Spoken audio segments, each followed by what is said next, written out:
Welcome back everyone, this is PapaSean, and we are looking at Ark Survival Evolved, patch 235, which is coming up on the week of February 1st, 2016, so it's currently January 30th, just a day or two away. Let's see here, yep, just 2 days away. That sometimes gets pushed out a little bit, so we're targeting February 1st, hopefully they'll have that patch occur then. Some big things coming up are the Terror Bird, a new dinosaur, also a new weapon called the Grappling Hook, more of a tool than a weapon it seems. Though you might be able to use it for military use. You got the tribe alliances finally coming. They're saying it's going to be a definite thing here. Hopefully they'll be able to hold to their word. This is, I think, the 4th or 5th, maybe 6th patch that they've promised the tribal alliances. And then we've also got a anti-cheat system client side that's coming up. So that is something I'm really excited about, having been playing a lot of Survival of the Fittest lately. I have been seeing quite a few aimbots, quite a few ESPs. So it'd be good if that actually helps remove that somewhat or even entirely. That'd be a welcome addition.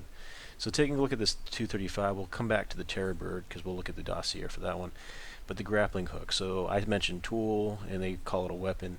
So the Grappling Hook, what's it going to do? It's likely going to allow you to scale walls. So a lot of people have their walls up around their bases. If you could scale a wall, what would you do? Well, you could stand on the top of that wall and you could snipe down any birds they have that might come at you. You could also get at their turrets. If you've got enough armor and you've got things distracting the turrets, you could get up close to those turrets and potentially take the ammo off of them.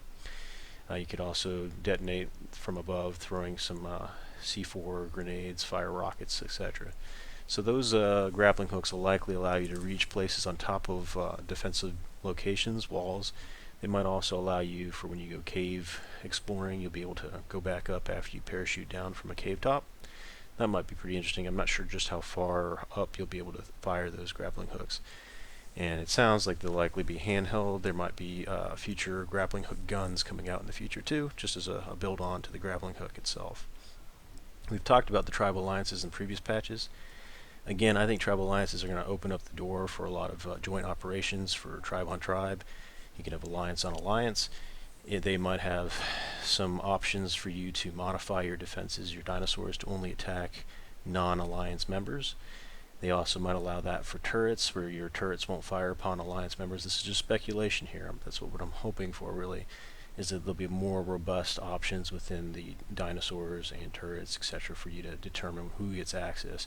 You might even allow entry into some of your doors by alliance members if they build that logic in. So I think the tribal alliances also bring to the table some intricate, deceptive moves where perhaps shadow tribes might befriend you and then gain access into your defenses only to feed you polymer or spoiled meat, something, steal your goodies while you're trusting them as an ally. Currently, a lot of people find the risk of inviting people into the tribe only to have them come in and then kill all their members, especially on hardcore servers, and then take all the dinosaurs and whatnot for themselves. So alliance on alliance, there's going to be a shadow element as well that might persist, so be very careful of whom you ally with. Consider them almost the equivalent of tribe members, because if you're exposing yourself to that kind of attack, you really want to make sure you only let the people you trust the most into that circle. Alright, moving on, we have the Master Items ID Array. They seem to put this in every patch now, updating the Master Items ID Array. The client-side anti-cheat system. So again, Survival of the Fittest is what comes to mind, but this also comes into play for aimbots and ESP and other different cheats that I'm not even aware of.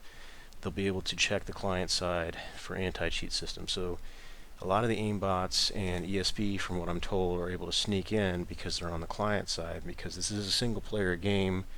On the local side, at least you have that option. People can put cheats up before joining into a multiplayer game. They can get packets in. I don't fully understand it. It's been explained to me a couple times, but apparently with this client-side anti-cheat system, the end hope here is that a lot of those aimbots and ESPs go away. If you rely on those to as a crutch for your lack of skill in that, then I would just recommend focusing more on the taming aspect of the game. If you can't hit a target, you're in the same boat as me. I have a very hard time hitting targets with spears up close and personal, bows and arrows, crossbows, etc. But I do my best, and I try to do that legitimately.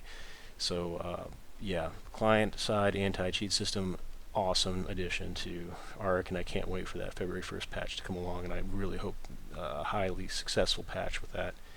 And then last but not least, the Terror Bird. So I always get excited when there's new dinosaurs, so I'll bring up the dossier here.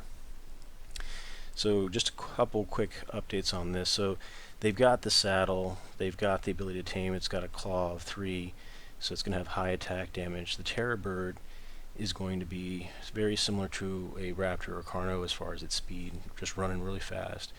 It has wings, they're very small, so what you have here is essentially a tamed parachute, if you will.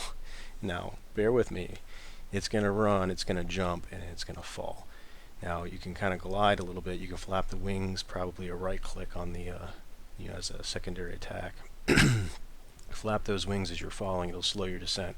So think of it kind of like a parachute. You're coming down, you want to run, jump in the direction you want to go, and then kind of glide. You might be able to change some direction with it. I'm not sure how that's going to work, if there's going to be sliding or whatnot while you're gliding through the air.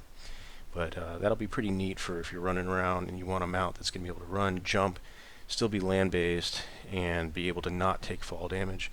This is what you're going to want to look for, the Terror Bird. So I'm really excited about this one. A lot of volcano runners, this will be your bird. Scouting, you can probably escape quite a few land dinosaurs this way.